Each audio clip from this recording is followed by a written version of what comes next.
Explorers. I am Dia Sharma and I would like to welcome you all to this channel. I hope you are all doing fantastically well. Today we are going to solve example number 20.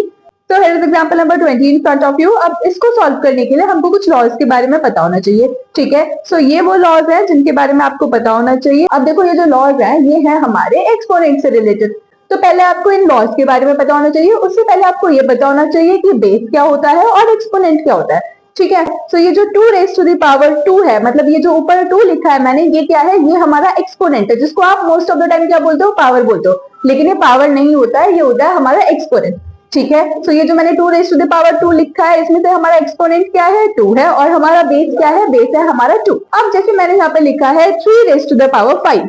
अब यहाँ पर जो 5 है वो हमारा exponent है और जो हमारा 3 है वो क्या है, बेस है, ठीक है। अब मैंने लिखा 4 रेज टू द पावर 2। अब यहाँ पर जो 2 है वो एक्सपोनेंट है और बेस क्या है, 4 है। अब हमको ये भी पता चल गया कि एक्सपोनेंट क्या होता है, बेस क्या होता है। सो बस अब हम लोग हमारे लॉज को जल्दी से डिस्कस कर लेते हैं। अब देखो यहाँ पर क्या है, a raise to the power m into a raise to the power n। अब आप लोग देख सकते हैं कि यहाँ पर क्या है, बेस हमारा सेम है, ठीक है। यहाँ पर भी बेस a है और यहाँ पर भी बेस a है, और जो हमारे एक्सपोनेंट है वो सेम नहीं है। यहाँ पर एक्सपोनेंट क्या है, m है, और इधर हमारा एक्सपोनेंट n है। अब जब भी हमारा बेस सेम होगा, ठीक है, एक्सपोनेंट्स डिफरेंट होंगे, बेस सेम होगा, और मल्टीप्लाई का केस होगा तो जो हमारे एक्सपोनेंट्स होंगे वो क्या हो जाएंगे, ऐड हो जाएंगे। यहाँ पर भी हमारा बेस a है, यहाँ पर भी हमारा बेस a है, ठीक है। सो बेस तो हमारा a ही रह जाएगा और जो हमारे एक्सपोनेंट्स हैं वो ऐड हो जाएंगे, which means a raise to the power m plus n। अब देखो इसी से रिलेटेड हमारा एग्जांपल नंबर 20 का फर्स्ट पार्ट भी है। फर्स्ट पार्ट क्या बोलता है, 2 raise to the power 2 by 3 into 2 raise to the power 1 by 3, ठीक है। अब बेस सेम है, यहाँ पर भी बेस 2 है, यहाँ पर भी बेस 2 है, तो हमारा जो बेस है वो तो 2 ही रह जाएगा, और उसके बाद एक्सपोनेंट्स क्या हो जाएंगे, ऐड हो जाएंगे, which means 2 by 3 plus 1 by 3।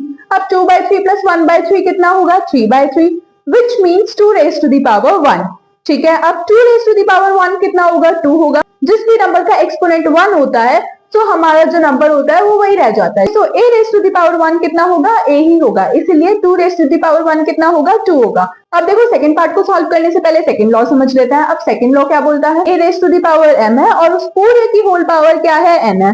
अब देखो इसको सॉल्व कैसे करेंगे, यहाँ पर क्या है, बेस तो एक ही है, तो बेस तो हमारा a ही रह जाएगा, ठीक है। यहाँ पर भी a था तो यहाँ पर भी हमारा a ही रह जाएगा, और ये जो एक्सपोनेंट्स हैं ये क्या हो जाएंगे, मल्टीप्लाई हो जाएंगे। अब यहाँ पर क्या हो जाएगा, a raise to the power mn, ठीक है। अब हमारे सेकंड पार्ट में क्या बोला था, सेकंड पार्ट में हमको सॉल्व करना है 3 raise to the power 1 by 5 और इसकी होल पावर कितना है, 4 है, ठीक है। तो यहाँ पर भी बेस 3 है तो हमारा बेस तो 3 रह जाएगा, और एक्सपोनेंट्स क्या हो जाएंगे, मल्टीप्लाई हो जाएंगे, which means 1 by 5 into 4, और 1 by 5 into 4 कितना हो जाएगा, 4 by 5, which means 3 raised to the power 4 by 5, ठीक है।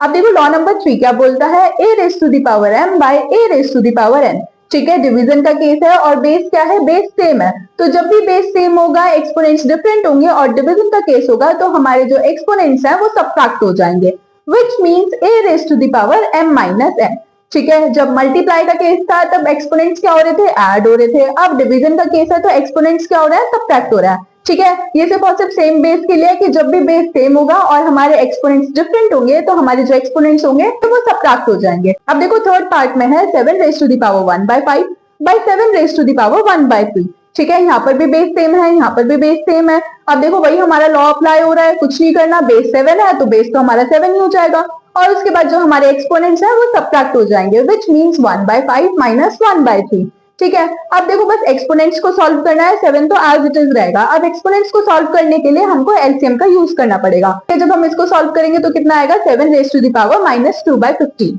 अब देखो जो हमारा नेक्स्ट लॉ है वो क्या बोलता है, a raise to the power m into b raise to the power m, ठीक है। अब इस बार क्या हो गया, बेस डिफरेंट हो गया। अब तक हमने जितने भी लॉस पढ़े हैं सबका बेस क्या था, सेम था, और एक्सपोनेंट्स डिफरेंट हो रहे थे।